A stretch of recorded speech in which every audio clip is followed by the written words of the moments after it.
Mesdheu në prag përplasjeje? Aleanca që alarmon Turqinë dhe roli i Trump.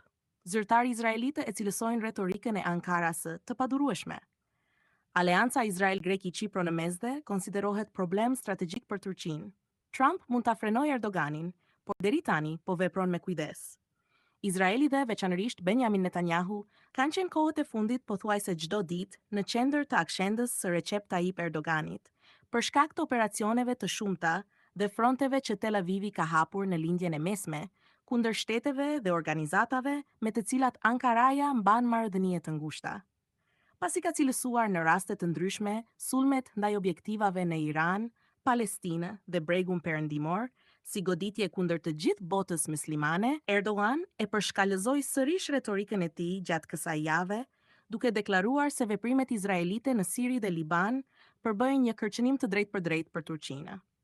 Deklarata e presidentit turk vjen në një periudhë kur marrëdhëniet mes Ankaras dhe Tel Avivit vazhdojnë të përkeqësohen, pasi interesat e dy vendeve përplasen në një sër frontesh të rëndësishme gjeopolitike, nga Siria deri në Mesdheun Lindor.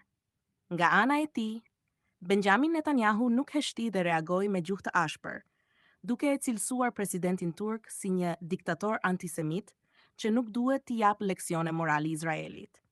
Ndërkohë, në mes të kësaj përplasjeje qëndron Donald Trump, i cili, duke ruajtur marrëdhënie të mira, edhe pse her pas here të tensionuara me të dy liderët, u pyet në Shtëpinë e Bardhë nëse shqetësohet për një përballje të mundshme mes Ankarasë dhe Tel Avivit.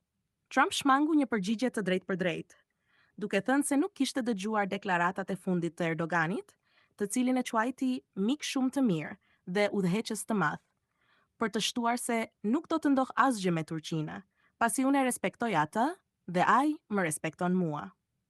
Marrëdhëniet mes Turqisë dhe Izraelit ndodhen në pikën më të ulët të dy viteve të fundit, ndërsa deklaratat e fundit të Erdoganit konsiderohen nga analistët si një hap i ri drejt përshkallëzimit. Edhe pse dy vendet nuk janë në konflikt ushtarak, përplasja e interesave po bëhet gjithnjë më e dukshme. Ndodhemi në një situatë konflikti të vazhdueshëm. Turqia përbën një sfidë shumë të madhe për Izraelin, deklaroi një burim izraelit për rrjetin televiziv N12, duke shtuar se retorika turke ka tejkaluar tashmë kufit e një përballjeje të zakonshme diplomatike. Ajo është bërë e padurueshme, tha ai. I njëjti burim vlerëson se Ankaraja nuk dëshiron një përplasje të drejtpërdrejtë ushtarake me Izraelin, veçanërisht si antare e NATO-s, por disponon mjete të tjera presioni. Fjalët e Erdoganit nuk janë krejtësisht të reja. Ato janë të vjetra dhe përsëriten vazhdimisht, tha burimi i Izraelit, duke shtuar se Turqia nuk ka interes të përfshihet në një konflikt rajonal me Izraelin, aq më tepër si antare e NATO-s, por ka mënyra të tjera për të vepruar kundër Jerusalemit. Erdogani ka mënyra për të përballur me Izraelin. Në aspektin ekonomik ka ndalur tregtinë. Në arenën ndërkombëtare, kudo që turqit mund të na godasin, ata e bëjnë këtë. Siria në qendër të përplasjes.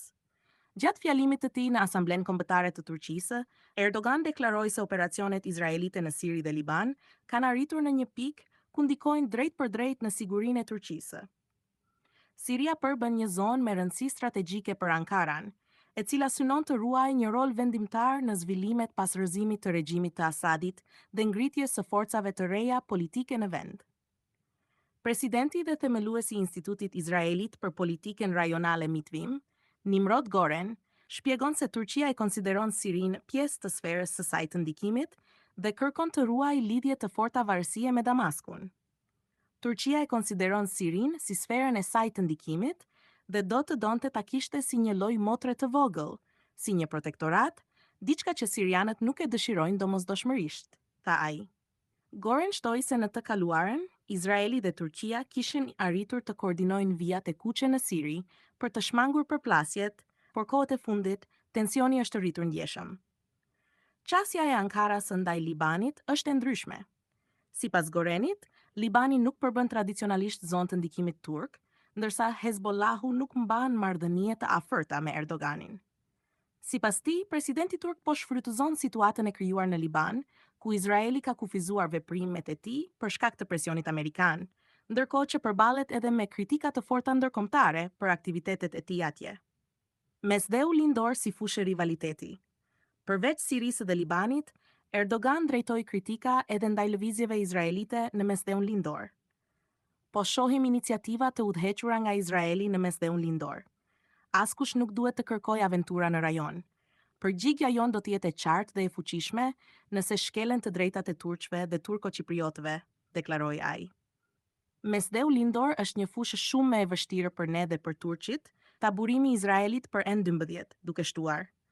Nga këndvështrimi turk ekziston një konflikt i hapur me Greqinë në Mesdheun Lindor, lidhur me sovranitetin mbi ishujt dhe zonat detare, ndërsa Turqia disponon kapacitete shumë të fuqishme detare. Sipas tij, çështja e Çipros mbetet me rëndësi jetike për Ankaran. Këto zhvillime lidhen drejt për drejt me forcimin e marrëdhënieve mes Izraelit, Greqisë dhe Çipros. Në fund të vitit 2025, liderët e 3 vendeve u takuan në Izrael dhe njoftuan thelimin e mëtejshëm të bashkëpunimit politik dhe mbrojtës, një zhvillim që Ankaraja e ndjek me shqetësim të madh. Turqia po kupton se arkitektura që po formohet në Mesdheun Lindor pas luftës është një mekanizëm që përdoret kundër saj. Për këtë arsye përpiqet të demonstrojë forcën e saj në rajon, tha eksperti, duke e cilësuar aleancën trepaleshe si një problem strategjik për Turqinë. Megjithatë, burimi izraelit theksoi se në asnjë prej fronteve nuk pritet një përshkallëzim në nivel ushtarak. Nëse shqyrtojmë spektrin e mundësive dhe rreziqeve, ai është më i madh në Mesdheun Lindor sesa në Siri dhe Liban, tha ai. Sipas të njëjtit burim, pikërisht në këtë front ekziston mundësia më e madhe që një gabim ose incident i papritur të çojë në përshkallëzim të tensioneve. Ambiciet e Erdoganit dhe faktori Trump. Gjatë viteve të fundit, Erdogan është përpjekur ta shndërrojë Turqinë në fuqinë dominuese rajonale. Në këtë kuadër, Izraeli shihet nga Ankaraja si rival, por edhe si një mjet për të forcuar pozitën gjeopolitike të Turqisë. Është pjesë e politikës së Turqisë që të diferencohet nga vendet e tjera arabe dhe të paraqitet si shteti më vendimtar dhe më aktiv kundër Izraelit, tha Goren. Ai shpjegoi se kjo strategji synon forcimin e pozicionit të Turqisë në rajon. Njëkohësisht, deklaratat e Erdoganit u drejtohen edhe votuesve të tij brenda vendit, shumica e të cilëve mbajnë qëndrime armiqësore ndaj Izraelit. Në të njëjtën kohë, rol të rëndësishëm luan edhe marrëdhënia mes Ankarës dhe Washingtonit. Sipas vlerësimeve izraelite, pozita e Erdoganit forcohet nga marrëdhëniet e mira që ai mban me presidentin amerikan Donald Trump. Erdogani varet në masë të madhe nga amerikanët. Burimi i forcës së tij është besimi që i tregon Trumpi, ta burimi i Izraelit. Ai vlerësoi se përshkallëzimi retorik i liderit turk do të vazhdojë, por nuk do të çojë domosdoshmërisht në ndryshim real të politikës. Amerikanët mund ta kufizojnë lehtësisht ashpërsinë e retorikës turke, por sa kohë që nuk vendosin vija të kuqe, retorika e padurueshme do të vazhdojë dhe do të intensifikohet, u shpreh ai.